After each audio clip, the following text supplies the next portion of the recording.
Hey guys, this is lesson 7.4 called Solving Separable Differential Equations. So it says, generally to solve differential equations, we will use a technique called the separation of variables. The idea is to algebraically manipulate the differential equation so that it's in this form. So g of y dy, okay, so some function in terms of y times dy equals f of x dx, so some function in terms of x times the x on the right-hand side. So it says, after the variables have been separated, we wish to integrate both sides. So once we have it looking in this form, we take the integral of both sides and then we solve for y, the solution to our differential equation. Okay, so let's just kind of jump right to it.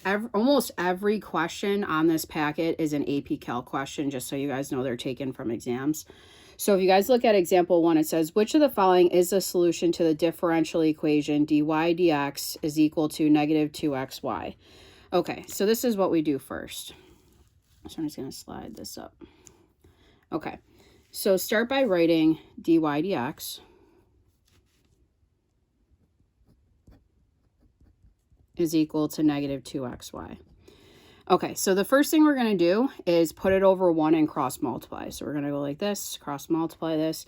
You would get dy is equal to negative 2xy dx. Now we want the y term to be on this side with dy, so we want this y function over here. We want the x's to stay on the right. So we're going to go like this and divide both sides by y. So on this side, we end up getting 1 over y dy, and then on this side we have negative 2x dx. Okay. Once we have it separated in this format, the g, y, dy, f of x dx, right? So here's the x function, the y function. Now we take the integral of both sides. So we go like this, and we integrate both sides. Okay. So when we do that, if you guys remember, when you take the integral of 1 over y, that ends up giving you ln of the absolute value of y. Okay. When you have negative 2x, that's going to, in terms of dx, you're going to have negative 2x squared over 2. So if you remember, you add 1 to the exponent, and then you put it over that exponent. And then it doesn't matter, by the way, where you add c. Like you can add c on the left, you can add it on the right. If you add it on both, you can technically subtract the c onto this side, and then you would just have 1c. So it doesn't, that's why they always just toss it on one side, and they usually pick the right-hand side, because we're trying to get it to be y equals something. Okay, so then from here, this is the part that's kind of weird. We're trying to get this to equal y. So the problem is to get rid of this ln, it's a little bit of an issue. So the easiest way to do that is to take the e of both sides, like put these as both exponents with e. So we're going to say e to the ln of y is equal to e to the, now this ended up giving me negative x squared plus c. Okay, I'm going to kind of carry this up over this way. Okay, so then e of ln of y ends up just giving you a y on the left-hand side.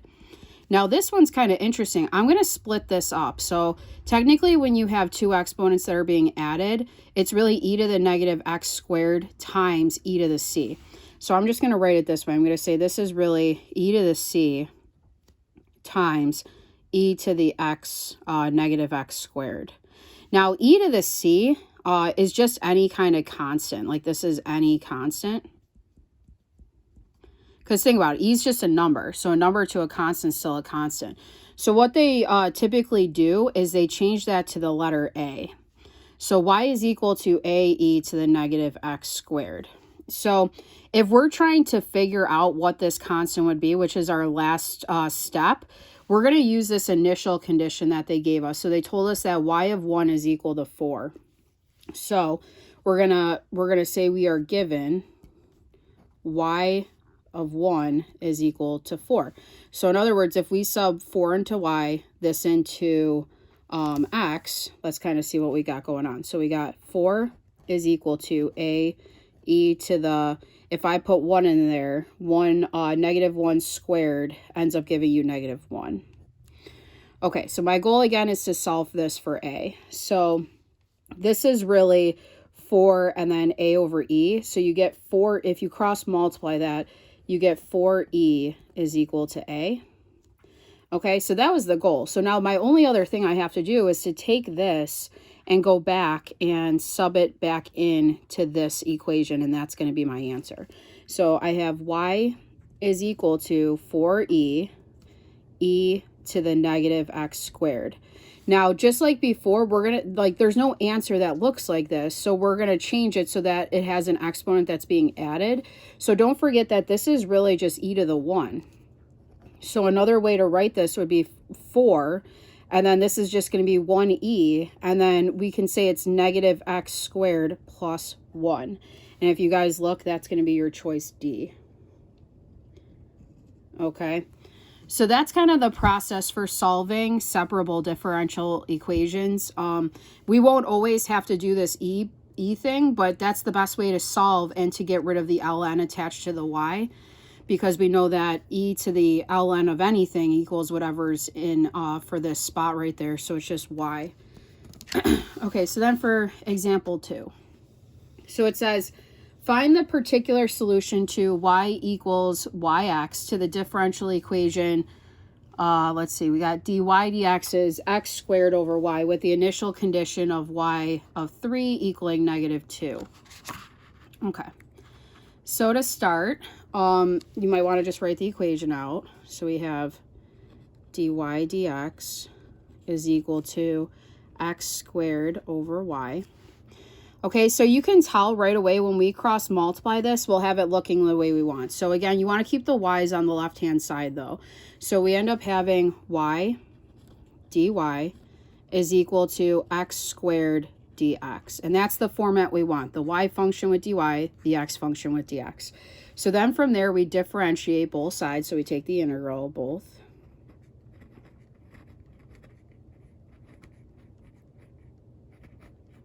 Okay, and let's figure that out. So the integral of y is going to be, but really that's like y to the 1. So you get y to the 2 over 2 is equal to, we add 1, put it over that exponent, x to the 3rd over 3. Again, we're just going to keep the constant being added on the right-hand side. Okay, so this is my equation. We're actually almost done with this one. So we don't have to take the e exponent or anything because there's no natural logs.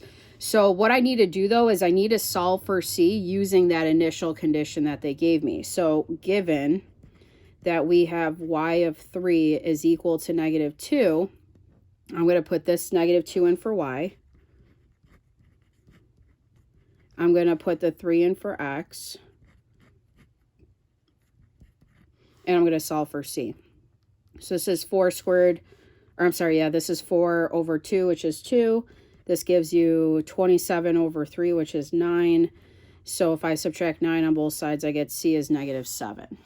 Okay, so my last step, and we can kind of carry this on up here, I just have to put this back in and then just kind of isolate the equation, because if you guys notice, all the choices have a y there.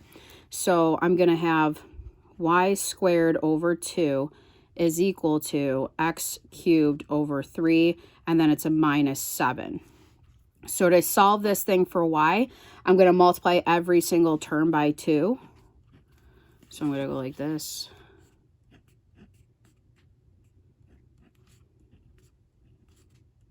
Okay, I get y squared is equal to 2x cubed over 3 minus 14. And then I got to square root both sides. So you get y is equal to, now technically it says plus minus, right? When you take a square root, you get both. But if you guys look at the condition that we had when we put 3 in for x, we got y was negative. So since we end up having, since y of 3 was equal to negative 2, we know that it's just the negative solution of that answer. So we end up getting negative square root of 2x cubed over 3 minus a 14, which is choice E. Okay, so you guys can turn the page after you've written that.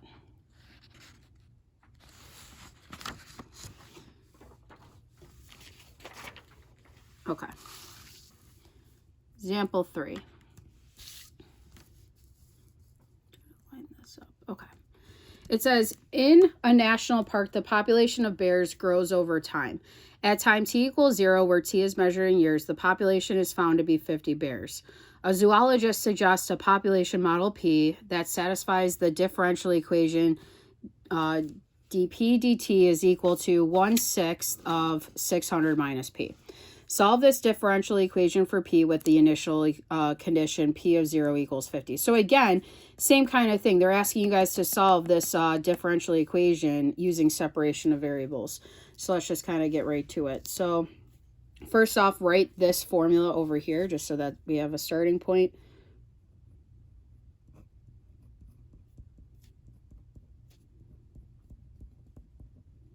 Okay. So the first thing you can do is cross multiply it. So, I mean, just remember this is kind of all over 6. So you're going to have 6 dp is equal to, and then we're going to have that 600, or like dt times the 600 minus p. Now, right now we got to get the 6 to go over here with the dt. We need this one to go over here with the dp. So then I'm just going to divide 6 on both sides, and then I'm going to divide this out on both sides.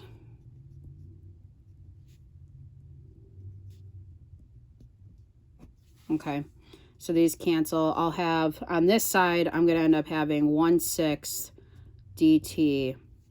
On this side, with the 6's canceled, I'm going to have 1 all over 600 minus p, and then dp. Okay, so now that it looks like the way I want, now I could just take the integral of both sides. So instead of rewriting it again, I'm just going to kind of do it right away. So toss that in there. So when you take the integral of 1 all over 600 minus p, that ends up giving you, it's going to be the inside, so it ends up giving you a negative ln of 600 minus p.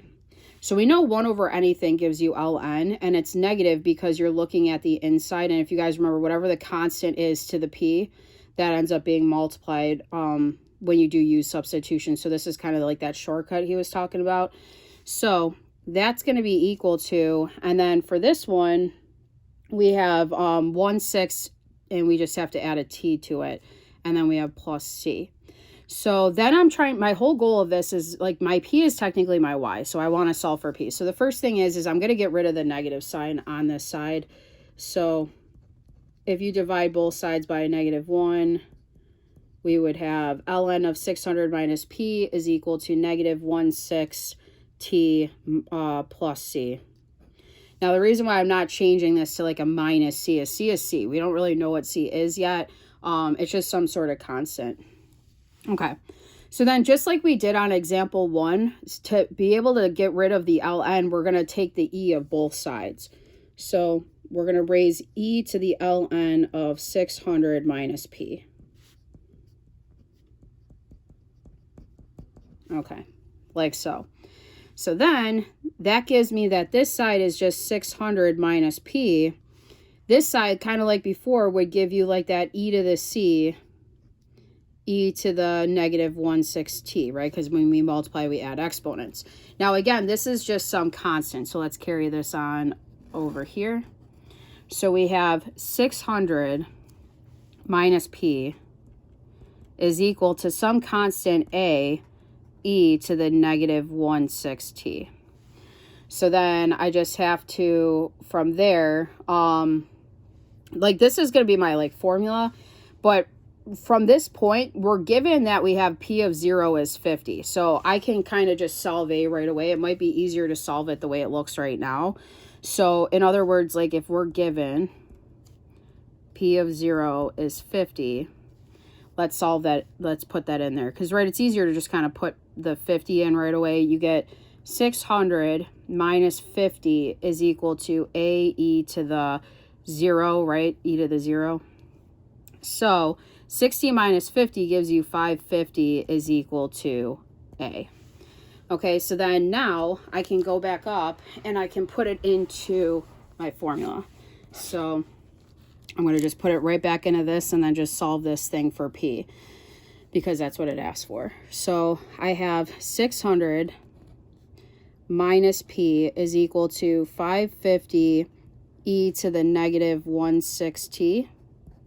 So then I would subtract 600 on both sides.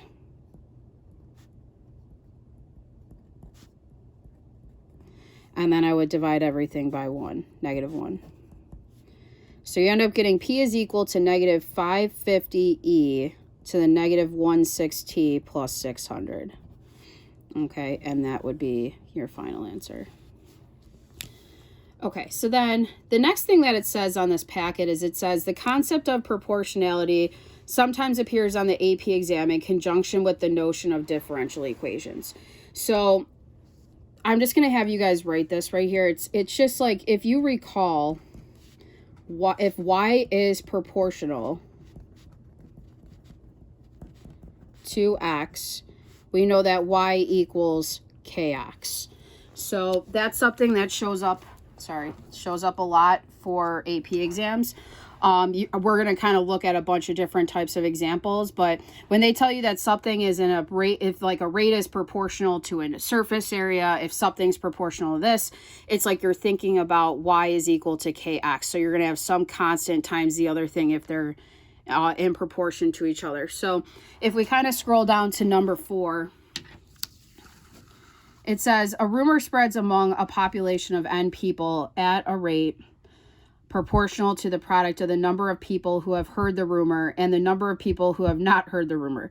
If P denotes the number of people who have heard the rumor, which of the following differential equations could be used to model this situation with respect to time T, where K is a positive constant? Okay, so the key with this is to figure out what's in proportion. So they said that the rate that the population, like the rate of the population over time is proportional to, and then it says the population itself, or the people that have heard the rumor and not heard the rumor. So what you're going to think of is that, if you notice, that's why all of these are like the rate first. So they're telling you that the rate, which is dp dt, okay, so this is rate, is proportional. That's as soon as you toss that k in there, that's what you're talking about. You're saying it's in proportion to it, or proportional to. And it says that the amount of people that heard the rumor and the amount of people that didn't hear the rumor. So we got to use both. So P was the number of people that heard the rumor. So it's just times P. So you can call this number of people who heard the rumor. Now, the people that didn't hear the rumor would end up being, now they're saying like, it's not going to be anything with respect to time. So like if you notice over here, like you see how there's these T's going on, that's not going to be anything. It's going to end up being N, the N being the population of N people. So it's the population N minus the people who did hear it. Okay, so this right here gives you the number of people who did not hear the rumor. Okay, and then you're just looking for which one is that answer, and that would be choice B. Okay, so as soon as you guys see that word proportional to, and they tell you the rate of the population is changing in proportion to the amount of people that hear it, this is kind of how the setup is. It's like the rate is equal to the proportion of people who heard and did not hear it. Okay, so then turn the page. Okay, so this is kind of like another one of those type of questions. So it says, at time t is greater than 0, a sphere has a volume v of t and has a radius of length r of t. If the volume of the sphere decreases at a rate proportional to its surface area. Okay, so that's kind of like the key here. So they're saying the volume of the sphere decreases at a rate proportional to its surface area. Okay, so let's just focus there. They're saying which one of the following could represent it. So the rate that the volume decreases is dv dt, right? That's the rate that the volume, like this is the rate of the volume changing. So they're saying that that's in proportion to the surface area. So we got to figure out what the surface area is of a sphere. Now we've seen this formula pop up before. which is weird because it's not on the geometry common core, so I don't know why they like it so much, but the formula for surface area of a sphere is 4 pi r squared. So if this is in proportion to the surface area, which is what it's saying, you just kind of multiply it by that surface area. So the rate of volume is equal to, or is in proportion to the surface area. So the one that would end up being the answer, because like right now, if you guys look at these, we need an r square on this side. So that kind of eliminates choice D right off the bat.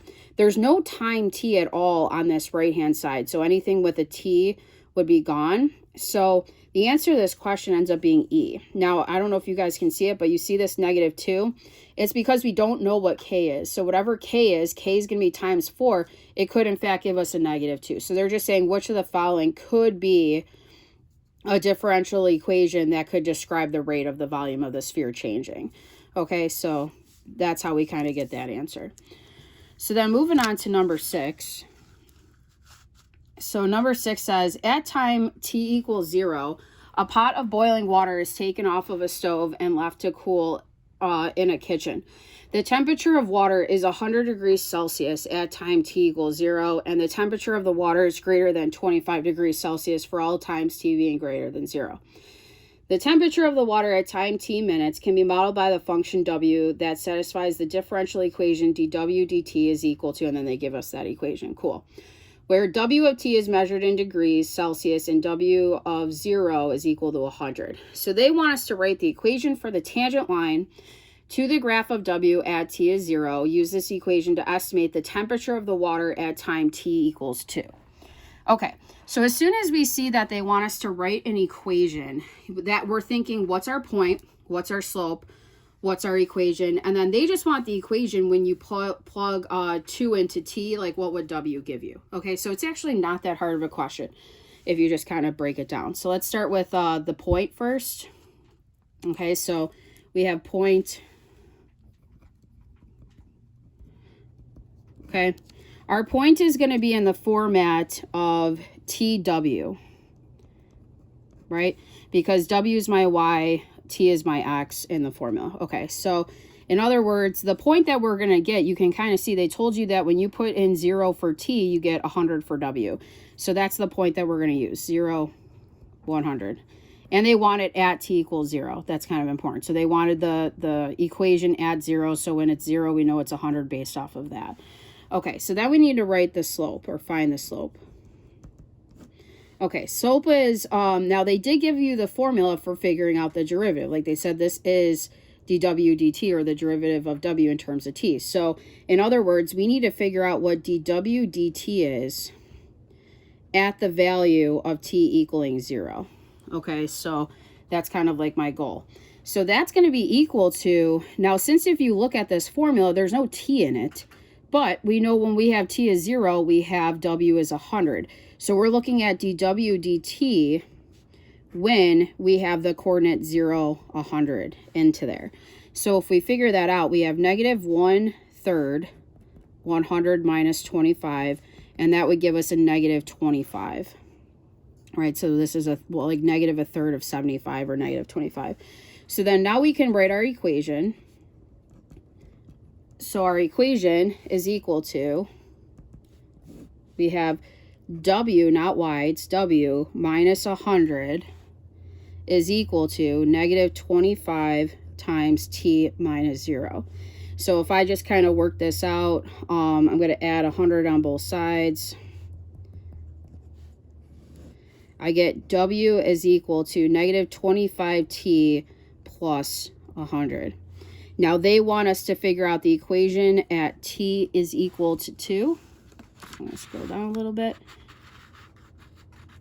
Okay. At t equals 2, just put 2 into there, okay, to figure out what w of 2 is. So w is equal to -25 times 2 plus 100.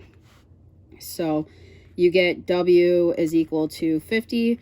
So when they said estimate the temperature of water, that means like when you have w of 2, that's going to be approximately 50. And that's my answer. Okay? So that's the answer for example 6. So you guys can turn the page.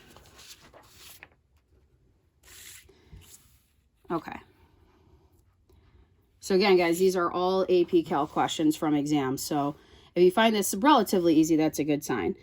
Okay, so it says use the second derivative to determine whether your answer in part A is an underestimate or an overestimate to the overestimate or underestimate to the temperature of the water at time t equals 2. Okay. So, what that's saying is they want us to kind of look at the original equation and then take the second derivative and then make it pretty much figure out if it's concave up or down, and then that'll determine whether or not it's an over or underestimate. So, this is, by the way, a continuation of the previous question. So, you guys can kind of look at the formula if you want, but I'm just getting it from the previous page. So, we have dw dt is equal to negative 1/3 of w minus 25. Okay, so they want us to take the second derivative of that. So d2w over dt2. Okay, so when we take the derivative of this, it's just going to be this constant, bring it along for the ride. The derivative of w is just going to be dw dt. Right, derivative of negative 25 is gone. So in other words, what we're going to do next, though, is we have negative 1/3 times. Now, we know dwdt is negative 1/3 w minus 25.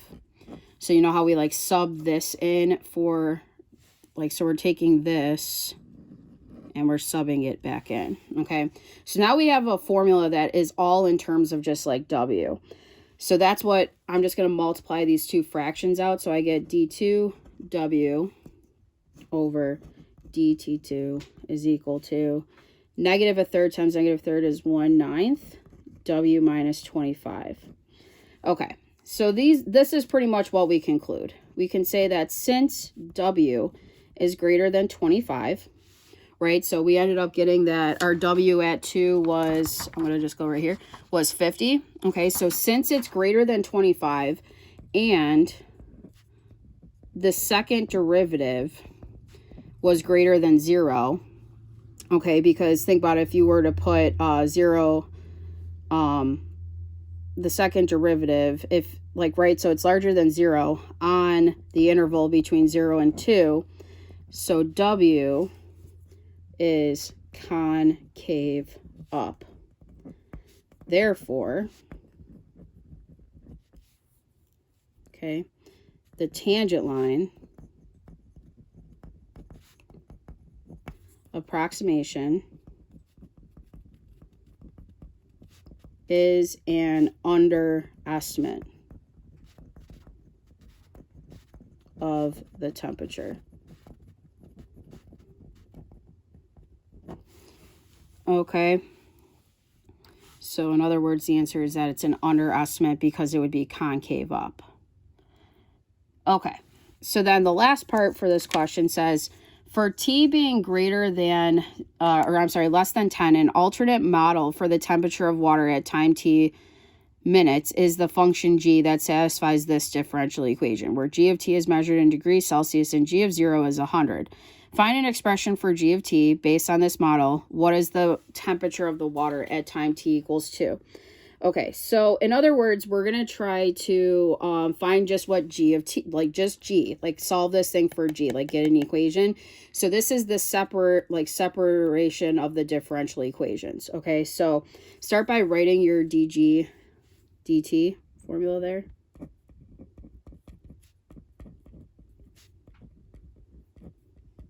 Okay, so then we can kind of cross multiply that. So let's see, how did I do this? Well, actually, I thought of it this way. So if you had 6 divided by 2, you know how you get 3. Say you had 6 divided by 3, you get 2. So, like, I can actually just switch these two. And that's kind of what I did first. I said dg over, let's see, I had g minus 25 to the 1/2. And again, that's why the negative sign is, I'm going to keep the -1 on the left-hand side because that's going to go with dt. So it's technically -1 dt. So this is really the square root of that. I just don't want to do that yet because I'm going to be taking the integral of both sides. So what I end up having is I have g minus 25 to the negative 1/2 dg is equal to negative dt. Okay, so now that I have a function to gg, and technically I have this constant -1 to dt, I can take the integral of both sides. Okay, so taking the integral of this, I would end up having, on this side, I would have g minus 25. Remember, you add 1 to the exponent, so 1/2 all over 1/2. Times, technically, it would have been by 1, but I don't need to worry about that because there's no constant inside. So minus, and then for this side, if there's nothing there, it's going to be minus t plus the constant. Okay, so then from there, I just like rewrote this now as a square root. So I said, think of that 1/2 as you flipping it. So you have 2 radical g minus 25 is equal to negative t plus c. Okay, and then, okay, so this is pretty much, we're almost there. Now, we are going to be solving this for g, but it probably makes sense to keep it as it is right now and to put in that condition, to put in that condition of g of 0 equaling 100. So, in other words, if you're given g of 0 is 100, okay, we're going to have 2 times the square root of 100 minus 25 is equal to, and it's going to be negative 0 plus c. So you get 2 radical 75 would be what your constant is. So then we just have to go ahead and then rewrite that. So I'm going to go bring it over here. So we have 2, move this closer. So we have 2 radical g minus 25 is equal to negative t plus that 2 square root of 75. So if I ask you guys to solve this for g, that's all we have to do. So we got to bring that down. So I'm going to divide both sides by 2. So I get the square root of g minus 25 is equal to negative 1/2 t plus the square root of 75.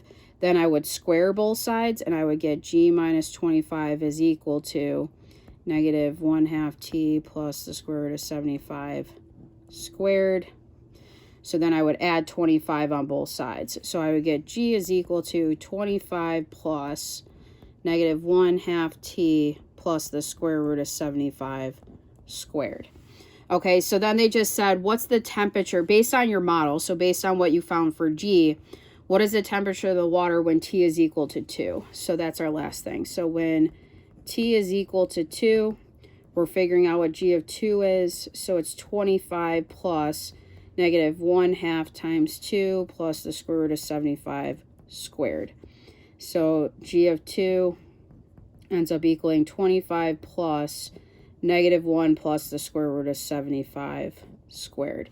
And we just leave that as our final answer. Okay, so that's it, guys, for this lesson. Thanks.